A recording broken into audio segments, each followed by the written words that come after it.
E nesse tempo o Senhor me convidou a estar à frente do Ministério de Pregação no Brasil. Após passar esses últimos tempos com a Beatriz, no Núcleo Nacional do Ministério de Pregação, também dirigindo como diretor da Escola Nacional de Formação de Líderes e Missionários da RCC Brasil, após ter coordenado o Ministério de Pregação no estado do Rio de Janeiro durante 4 anos, após coordenar a minha diocese por 8 anos, o meu grupo de oração, nem sei quantas vezes, quis o Senhor me chamar para essa missão. Eu não diria que é maior, eu diria que requerirá de mim um pouco mais de responsabilidade. Um chamado a servi-lo no Brasil. Um chamado a servir os pregadores do Brasil. E quando eu penso em servir os pregadores do Brasil, a imagem que vem ao meu coração... Demi, empresta a cadeira aqui um pouquinho. Sua cadeira. Tem um monte de gente que pensa que assumir uma coordenação é fazer isso aqui, ó. Colocar-se acima dos outros. Eu queria dizer para você que no meu coração, assumir essa coordenação não é fazer esse gesto, mas é fazer esse gesto. Eu estou aqui para servir vocês. Estou aqui para servir ao Senhor no ministério que Ele confiou a vocês.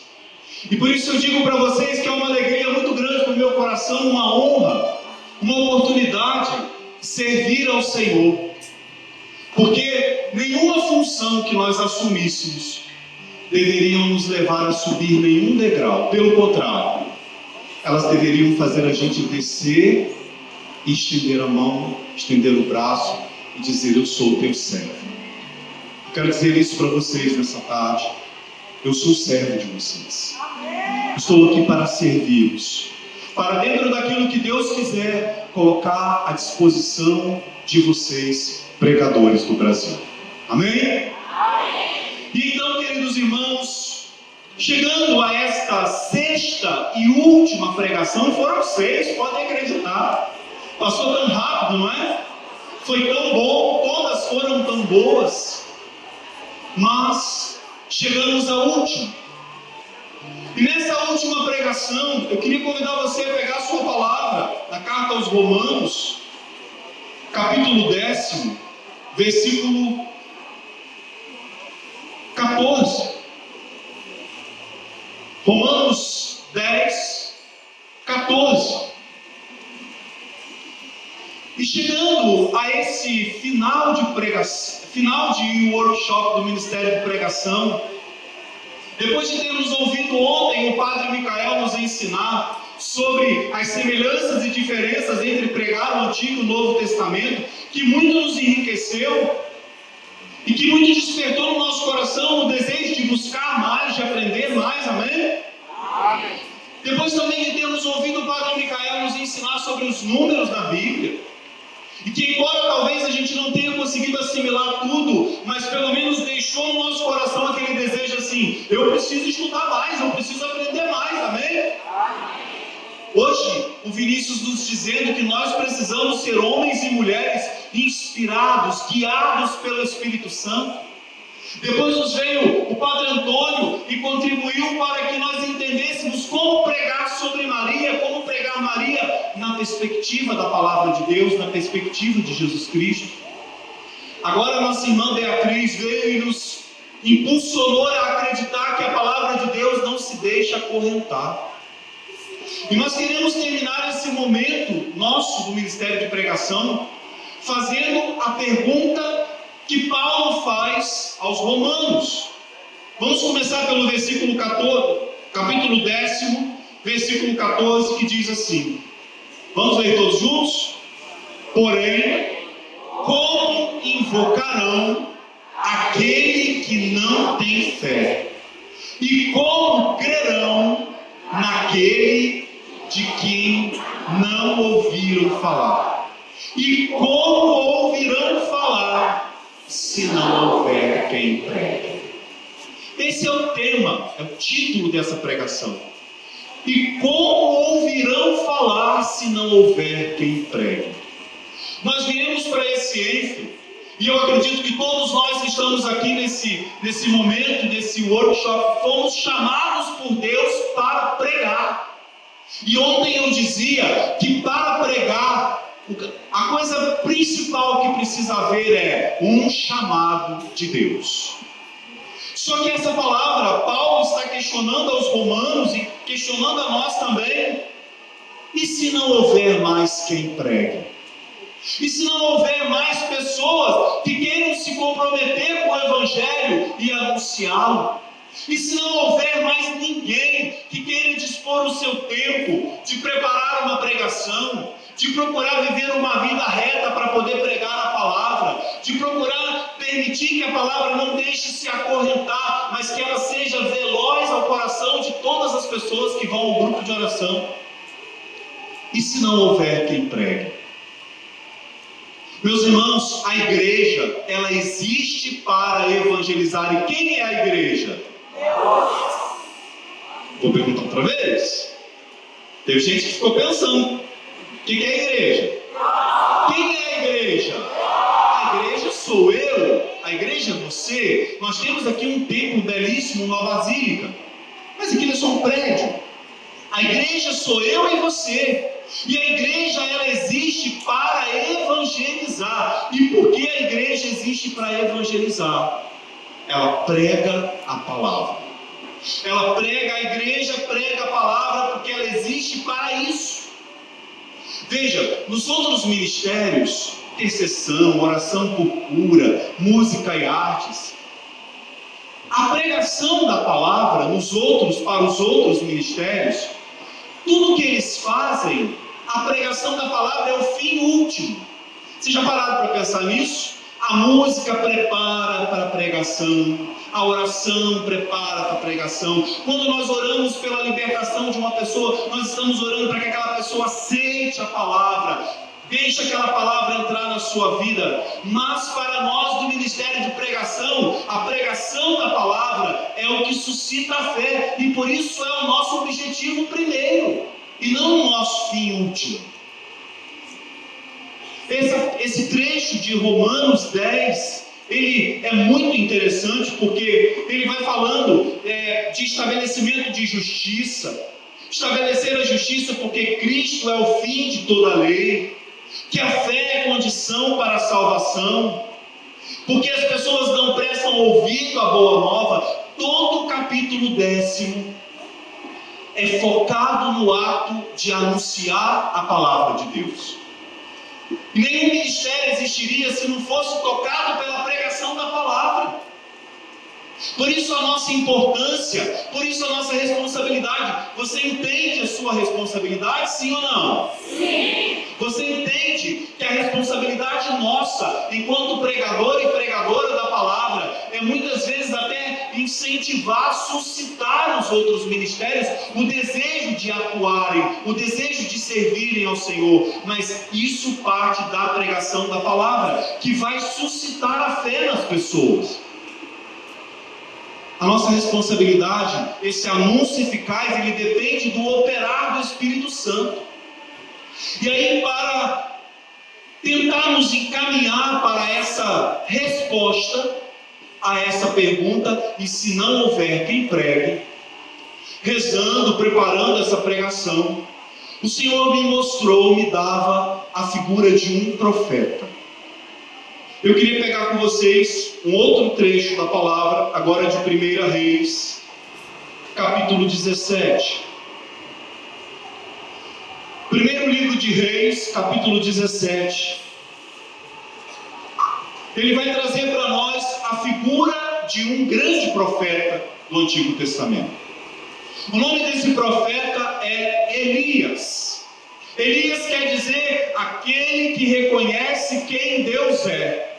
Elias quer dizer aquele que sabe apontar, que sabe reconhecer quem é Deus. Esse é o significado do nome de Elias. E a palavra, e a gente vai caminhar pelo capítulo 17, pelo capítulo 18 e também pelo 19, meditando meditando, refletindo, nos aprofundando em Elias, para que nós entendamos a necessidade que o mundo tem de que você seja pregador. A necessidade de que os nossos grupos de oração têm de que quando é chamada uma pessoa lá na frente no ambão e é dado um microfone, ou até mesmo nos lugares onde não tem microfone, é dado a pregação da palavra para uma pessoa. Aquela pessoa precisa ir lá para frente. E ela não pode ser outra coisa que não seja um profeta. Se ele não for, se ela não for um profeta. Profeta quer dizer aquele que fala em nome de Deus, aquele que anuncia o que Deus quer que seja anunciado. A palavra de Deus não fecundará o coração das pessoas. Por isso nós estamos aqui. Porque nós queremos nos preparar, nós queremos deixar Deus trabalhar no nosso coração. Para que quando a gente for lá para frente, anunciar a palavra de Deus, nós não sejamos apenas mais uma pessoa que foi lá, fez uma leitura bíblica, falou lá meia dúzia de palavras e mandou o povo para casa.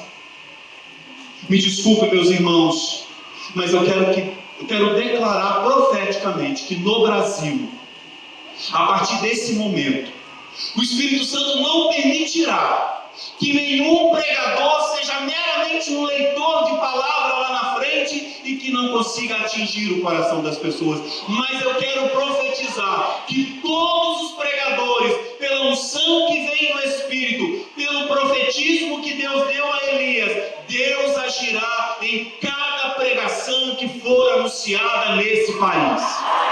E quem vai anunciar essa palavra é você, sou eu, somos nós, os irmãos que não puderam vir para esse encontro. Não basta que nós vamos à frente de um grupo de oração. Chega de ir só lá na frente para falar meia dúzia de coisinhas e achar que nós estamos muito bem.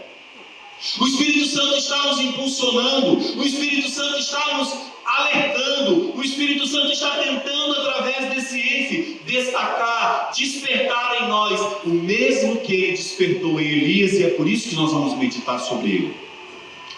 Elias, no capítulo 17, é apresentado como um habitante de Galaade, e ele foi a Acabe para dizer para Acabe assim: olha, Acabe, vai começar uma grande seca, vai começar um período de secura total aqui entre nós. Eu estou aqui para te anunciar essa seca. Elias, então, após anunciar para Acabe essa seca, e o contexto dessa seca, ele vem porque Acabe e Jezabel estavam adorando Baal. Baal é um deus pagão, o Deus da fertilidade, o Deus das chuvas, o Deus das colheitas. E Elias então vai a Acabe para dizer para ele: essa seca vai castigar, essa seca vai nos deixar sem água, e se não tem água, não tem alimento, porque vocês estão adorando a um Deus estranho. E toda vez que não se adora ao Deus verdadeiro, se tem uma vida seca. Todas as pessoas que não adoram ao Deus verdadeiro têm uma vida infecunda, têm uma vida seca, que não gera fruto, que não oferece nada para o outro. E foi o que aconteceu nos tempos de Elias: uma vida infecunda, porque não havia água, porque se adorava um outro Deus que não era o Deus verdadeiro. Depois do versículo 7, Elias, após ser alimentado pelos corvos que levavam para ele carne, que levavam para ele alimento, Elias é direcionado para ir à casa de uma viúva. Engraçado que a Bia hoje, como que Deus é bom. Uma outra viúva, a Bia na pregação dela citava a viúva de Naim, do Novo Testamento. E Deus agora nos traz a figura de uma outra viúva do Antigo Testamento. Essa viúva, narrada no versículo 7, no capítulo 17, ela estava sozinha com seu filho, e eles estavam diante dessa seca, aguardando a hora da morte. E essa viúva tinha ainda em casa duas coisas. Quem se lembra o que essa viúva tinha? tinha um restinho de óleo e ela tinha um restinho de farinha. Então Elias, orientado pelo Senhor, vai para a casa dessa mulher e diz para ela: olha, faz um pão. E a mulher logo vai declinar e dizer para ele: olha, eu não posso fazer esse pão, mas se eu fizer, eu só tenho esse resto, é o último restinho que eu estava guardando para fazer um pão para mim e meu filho antes de nós morrermos. E Elias diz para ela: vai, faz e confia em Deus. A mulher foi, fez o pão, a gente conhece a história, e a gente sabe o que aconteceu. Faltou pão algum dia na casa daquela mulher enquanto Elias estava com ela, sim ou não? Vou perguntar outra vez. Faltou algum dia pão para aquela mulher e para seu filho entre os dias que Elias estava com ela? Não. Sabe por quê? Onde tem um profeta de Deus, o pão da palavra nunca vai faltar. Onde tem um homem de Deus que anuncia a sua palavra, alimento não faltará para o povo. Assim como o alimento não faltou para aquela viúva, o alimento não vai faltar para nenhuma das viúvas pobres, pessoas afastadas, pessoas deprimidas, pessoas machucadas que estão nos nossos grupos de oração. Porque lá no seu grupo de oração está você, homem de Deus. E você tem para aquela pessoa uma palavra para ela. Você tem para dar a ela um alimento. E esse alimento sustenta a vida daquele que anuncia, que recebe o anúncio da palavra de Deus. Meus irmãos, seguindo a passagem, Elias fica um tempo na casa dessa viúva. E no decorrer do tempo, o que acontece com o filho da viúva? Ele morre. Quando o filho da viúva morre, ela vai desesperada, porque um homem de Deus é uma testemunha. E onde está um homem de Deus, um profeta de Deus, uma pessoa que prega coerentemente a palavra de Deus? A sua presença, onde ele está, aquelas faltas ocultas são reveladas. E para uma mentalidade do Antigo Testamento, onde tinha um profeta, todas as faltas ocultas eram reveladas e elas atraíam uma espécie de castigo para aquela pessoa pecadora. Foi exatamente a reflexão que a viúva fez, que era uma gentia chamada fé. Ela achou que o filho dela havia morrido por uma espécie de condenação. Está aqui um homem de Deus, e porque eu sou uma pecadora, o meu filho foi levado. Uma mentalidade daquela viúva. Aquele homem então, o profeta Elias, o que ele faz? Ele vai, pega o filho da viúva, fala para ela assim: seu filho morreu, minha filha, desiste, tchau, vou embora, seu pão acabou, seu filho morreu, não tem mais nada que me interessa nessa casa.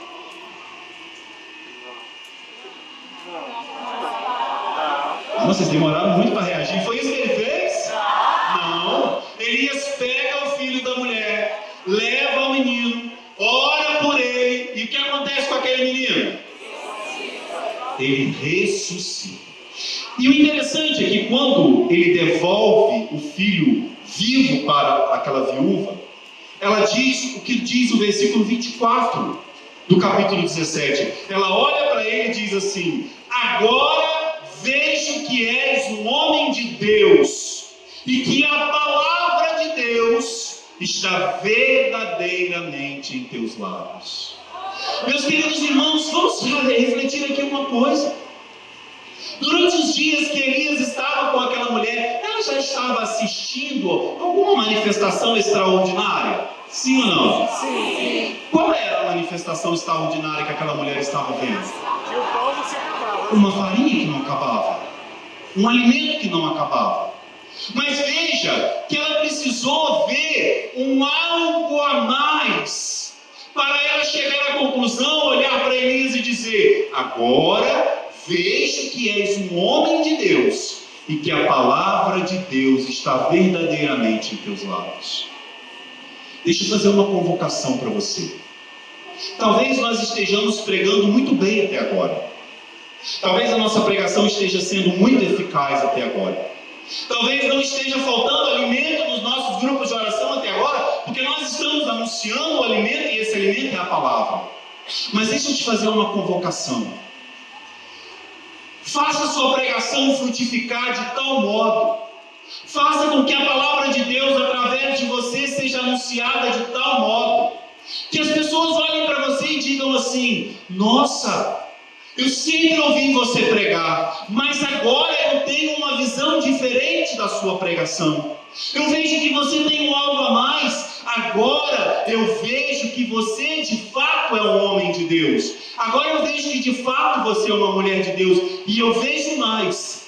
Vejo que a palavra está verdadeiramente em teus lábios. Aquela mulher precisou ver algo a mais, não precisou?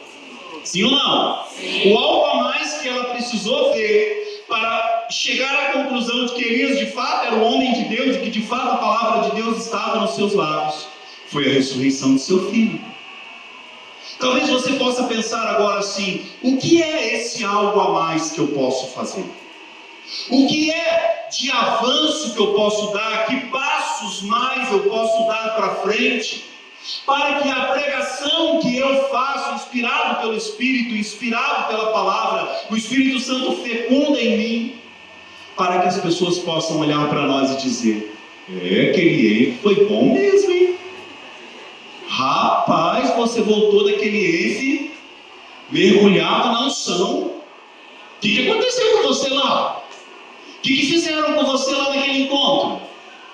Simplesmente a gente vai dizer: eu recebi o Espírito Santo e eu tomei a decisão de ser mais do que eu fui até agora. Você quer dizer isso? Você quer dizer isso? Você quer dizer assim para o Senhor: Senhor, eu quero ser mais do que eu fui até agora? Você ergueria seu braço e diria isso para o Senhor? Então feche seus olhos na sua sinceridade e diga: Senhor, eu quero ser mais, muito mais, muito mais, muito mais, muito mais, muito mais, muito mais. E essa capacitação é o Espírito que dá muito mais, muito mais, muito mais do que eu fui até agora. E os grupos de oração do Brasil vão começar a pegar um fogo, mas tão grande, mas tão grande. E as vidas vão começar a ser transformadas de uma tal maneira que todos olharão para nós e dirão: agora vejo que és um homem de Deus. E que a palavra de Deus está verdadeiramente em teus lábios. O problema é que às vezes a gente quer ser pregador na igreja, mas fora da igreja nós damos péssimos testemunhos. O problema é que quando a gente quer ser pregador na igreja, a gente faz cara de bom, faz cara de santo, testemunha, mas lá no nosso local de trabalho, a gente se comporta como um pagão. A gente fala coisas que não deveria, age de forma que não deveria, toma atitudes que não deveria, para que as pessoas olhem para nós e digam que de fato a palavra de Deus está nos nossos lábios. É preciso um algo a mais. Veja, meus irmãos, essa palavra de Elias, ela é grande, tem muitas coisas. Depois Elias encontra-se com Acabe. Depois Elias desafia os profetas de Baal. E nós conhecemos bem essa passagem do Monte Carmelo.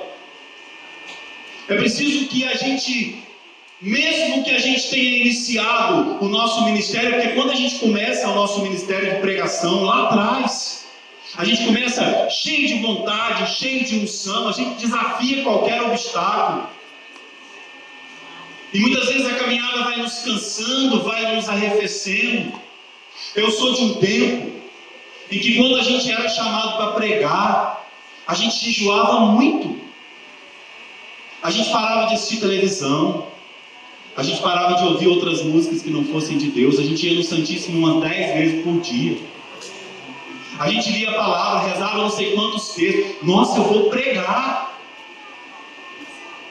Eu fiz a minha primeira pregação com 12 anos. E quando eu fiz a minha primeira pregação, foi no curso de Crisma, nem foi no grupo de oração. Eu entendi, aquilo me causou um certo medo. Eu entendi assim, eu preciso estudar muito, porque eu não posso ir com 12 anos para esse curso de Crisma falar qualquer coisa. E de lá para cá, eu percebi que Deus foi sempre me inspirando, me instigando, na certeza do chamado que Ele me fez, de que eu precisava buscar nele a fonte da minha pregação.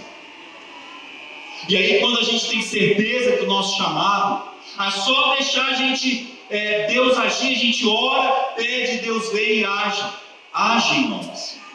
Elias então desafia os sacerdotes de Baal. Todos nós sabemos a partir de agora que Baal era o deus da água, da fertilidade, um deus pagão. Elias então desafia os sacerdotes de Baal e diz para eles assim: olha, vamos lá para o monte. Vocês pegam a oferenda de vocês, colocam a oferenda de vocês em cima do monte e vocês clamem o Deus de vocês. Vocês clamem o Baal de vocês para que ele venha e consuma a oferenda de vocês. E eu, Elias, vou também oferecer a minha oferenda. Vou ficar aqui. Vou deixar vocês irem primeiro. Os profetas de Baal foram, colocaram a oferenda deles sobre o altar deles e começaram desde a manhã a clamar que Baal enviasse o fogo para devorar aquela oferenda. E eles gritaram, clamaram. E o que aconteceu? Nada. Porque Baal não tem poder para fazer isso. Nenhum outro Deus, a não ser o Deus verdadeiro, teria poder. E todo o povo de Israel assistindo a cena, Elias então, com a sua oferenda, sozinho, levanta o seu braço, diz para o Senhor: Senhor, para que reconheça que Tu és o Deus verdadeiro, envia o fogo e consome essa oferenda. E o que aconteceu? O fogo desceu. Toda vez que um homem de Deus, toda vez que um profeta do Senhor clama, Deus vem.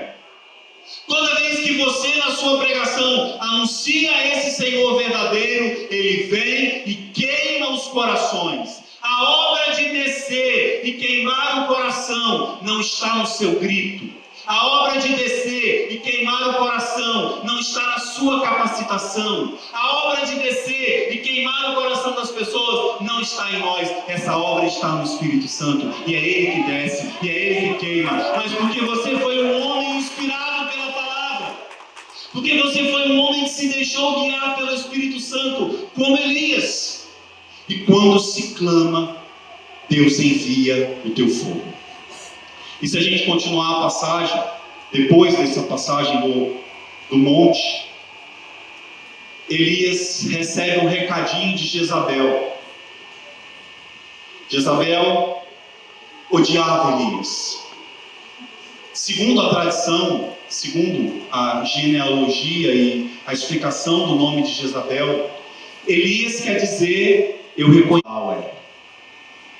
Palavra de Jezabel. E aí então, Jezabel manda um recadinho para Elias. Ela manda dizer para Elias assim: Elias, a gente sabe que lá no Monte Carmelo Elias acaba com todos os sacerdotes de Baal. Jezabel fica com muita raiva. E ela diz para ele: antes que o sol se ponha, antes de virar o dia, eu vou acabar com a sua vida também. O que Elias fez? Elias fugiu. Elias desanimou. Elias arrefeceu-se. Elias pensou em desistir. Elias desanimou. Ele falou assim: não, mas chega, deixa que outros agora façam.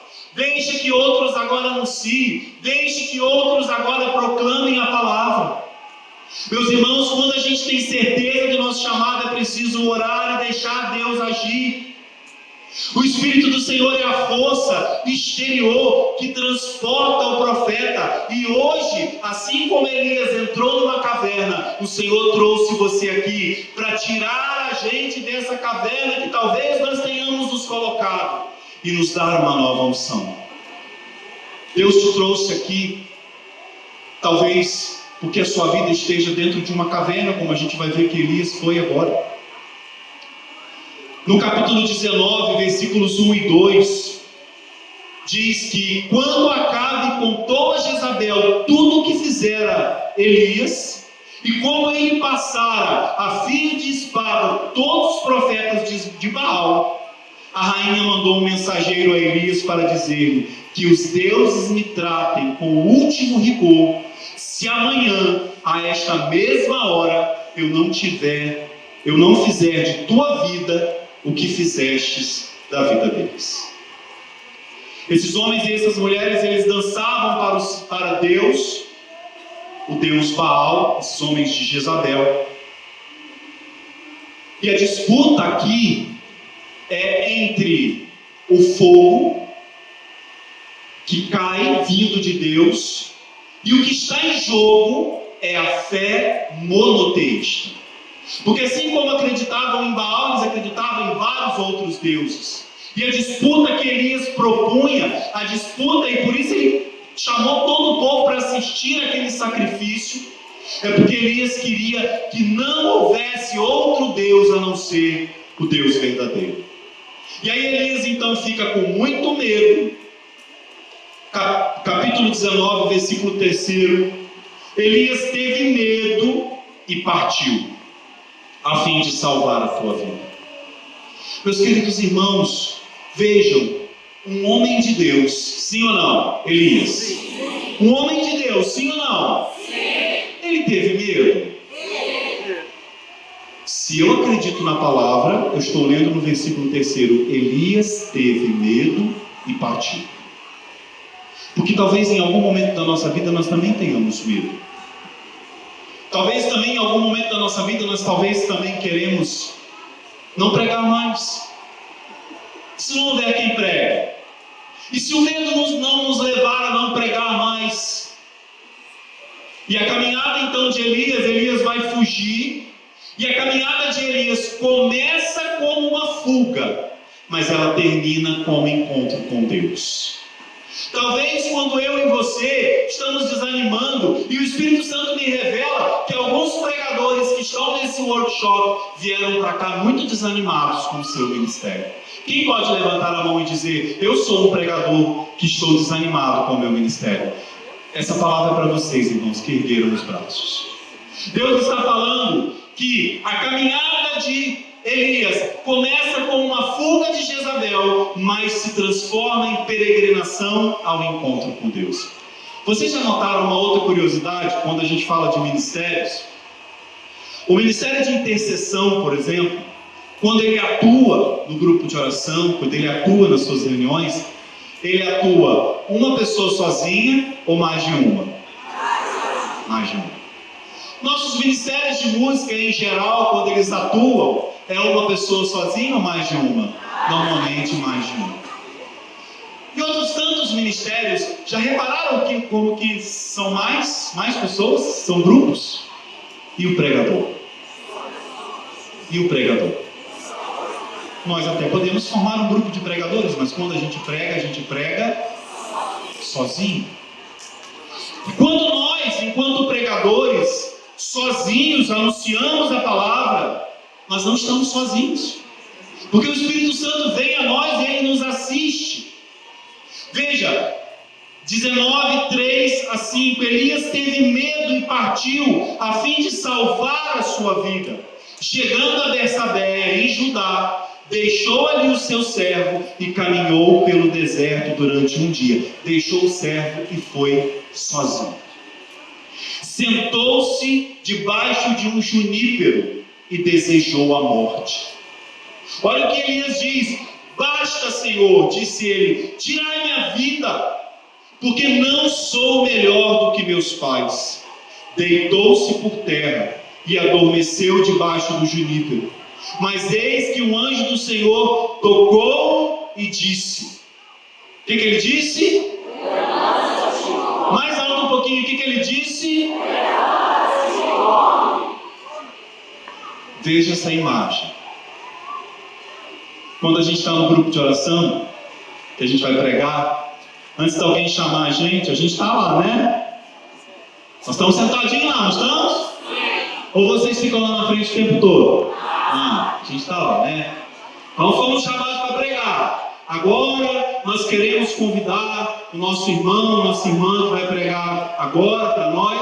Qual a primeira coisa que a gente faz? Levanta. E veja como é profético esse ato de estar sentado no meio do povo e se levantar. É um chamado que Deus está fazendo para mim e para você. Do meio do povo, levanta, porque agora é sua vez de falar de mim.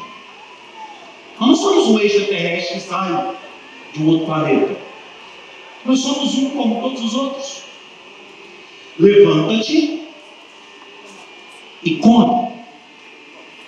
Não só come, profeta, levanta-te e come. Não só come, mas também alimente. Dê de comer. Oferece. E veja, meus queridos irmãos, que espetáculo que é a palavra de Deus. Quando a gente se levanta, come, vai anunciar e vai alimentar as pessoas. Versículo 6. Elias olhou e viu junto à sua cabeça. O que ele viu? Ele viu duas coisas para ele se alimentar que o anjo leva para ele. Acha aí o que são as duas coisas, não vou falar só os dois nomes. Mais alto, o que ele acha para ele comer? Pão e água. Gente, quem já fez formação de pregadores sabe.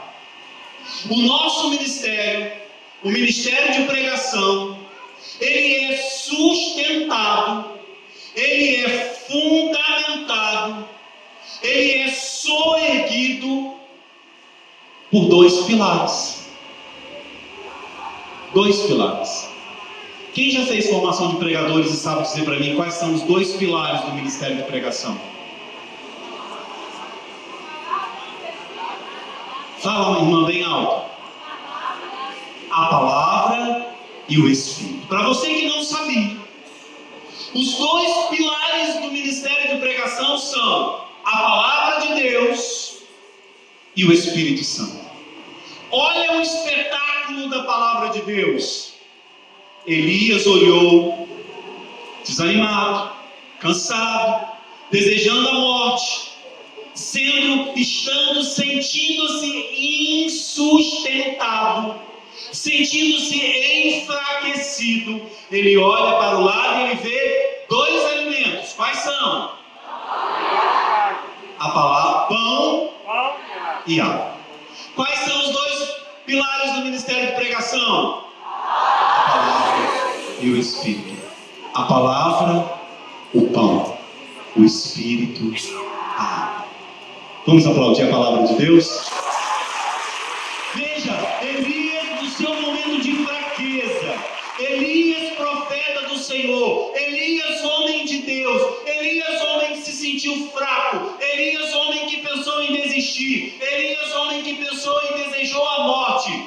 Quando está nesta situação, Deus o socorre e coloca para ele aquilo que vai sustentar, o que é sustentáculo, o que é pilar, o que vai manter Elias em pé, a palavra e o Espírito. Quando eu e você também desanimarmos, vamos nos lembrar desses dois alimentos, da palavra e do Espírito. E existe uma relação muito íntima, muito intrínseca entre a palavra e o Espírito.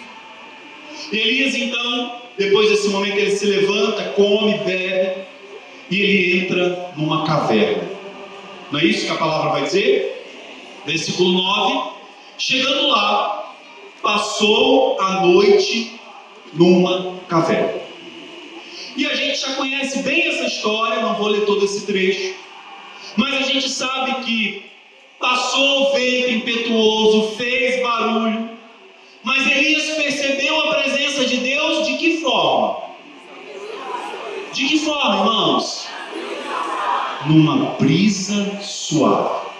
O murmúrio de um vento tranquilo simboliza uma coisa que é muito maior do que o estrondo de um grito. E muitos pregadores acham que eles só são bons pregadores se eles gritarem. Desculpa, irmão, deixa isso cair por terra. Não é bom pregador só quem grita.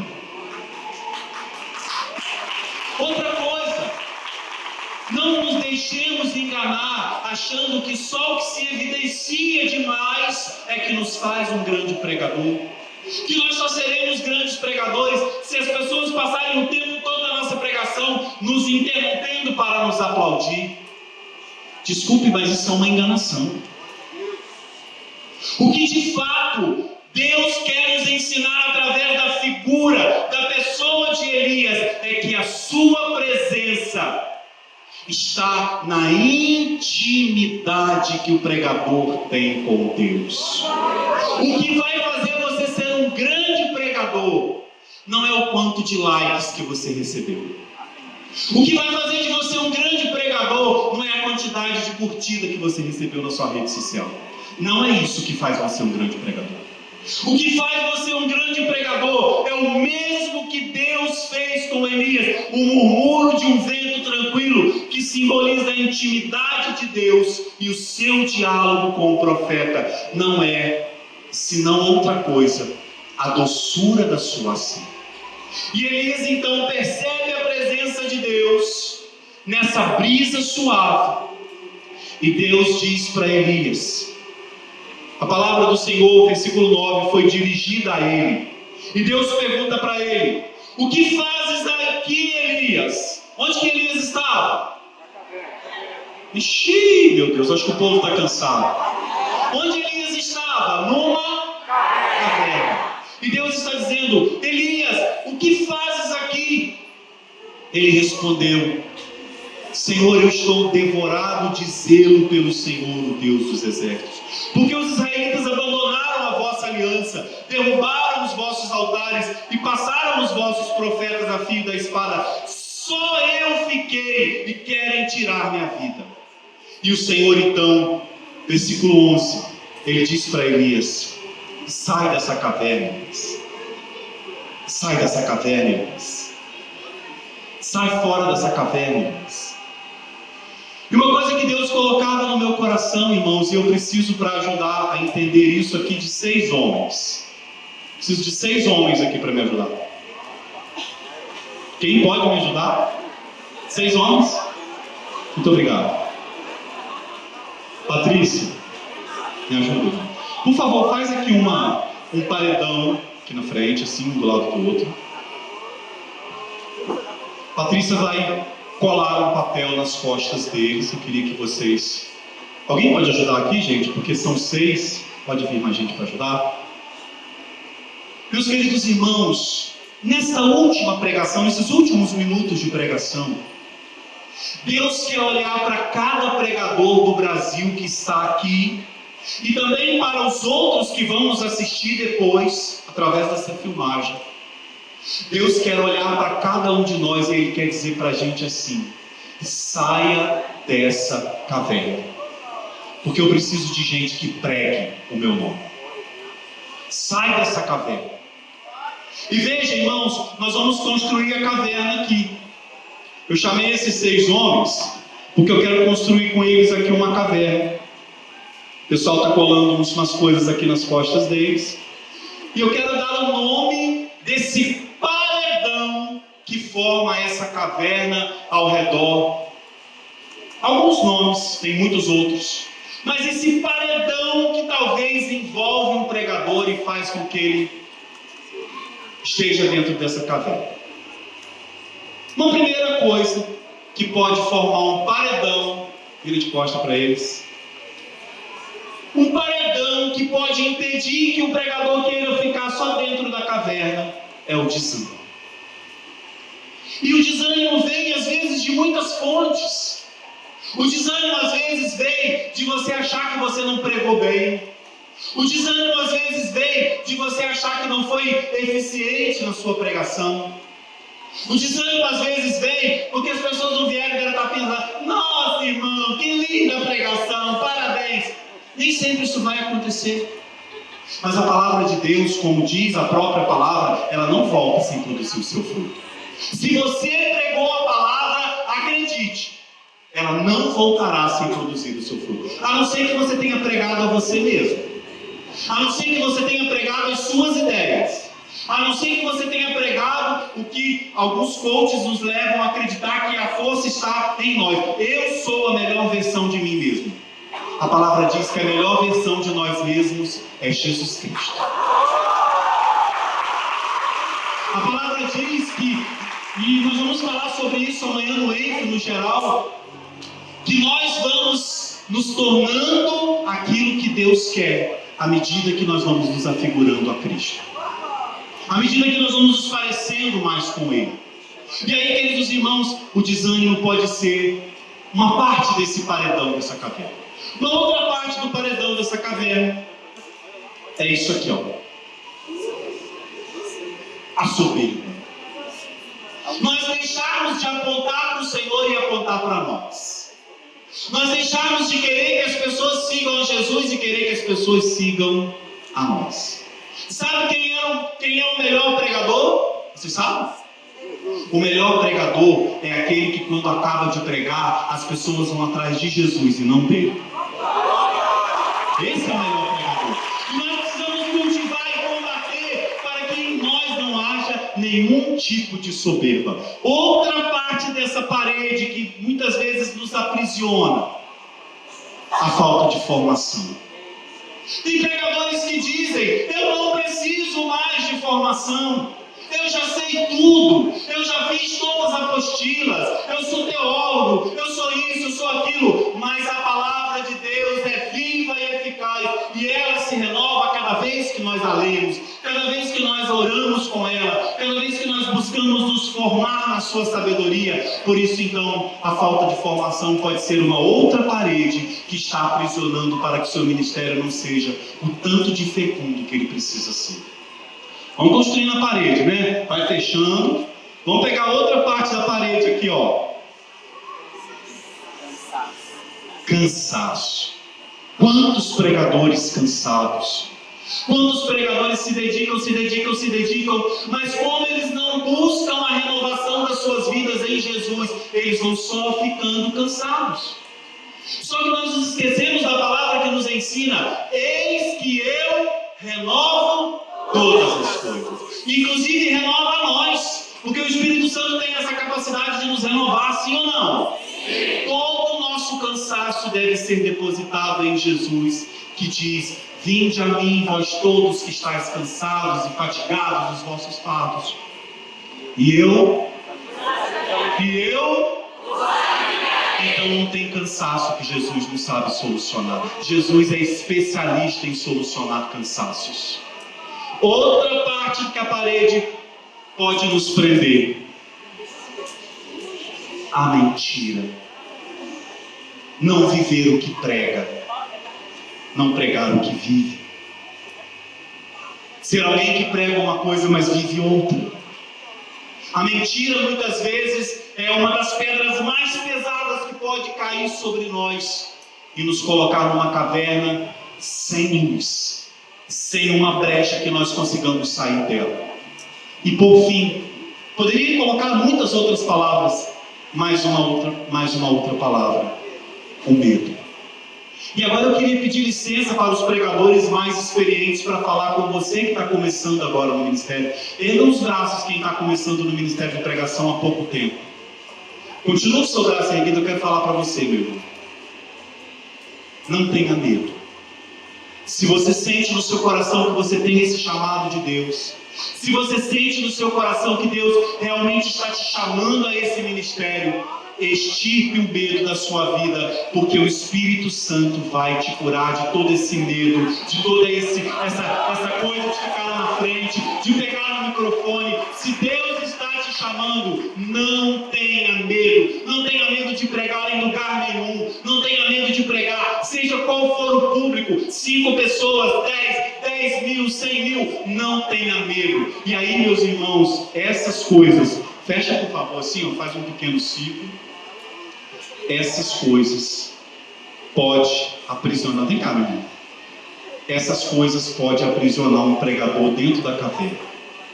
Deixa eu botar um pregador aqui dentro. Coitado, irmão, você pode tentar sair daí, por favor? Você pode tentar sair?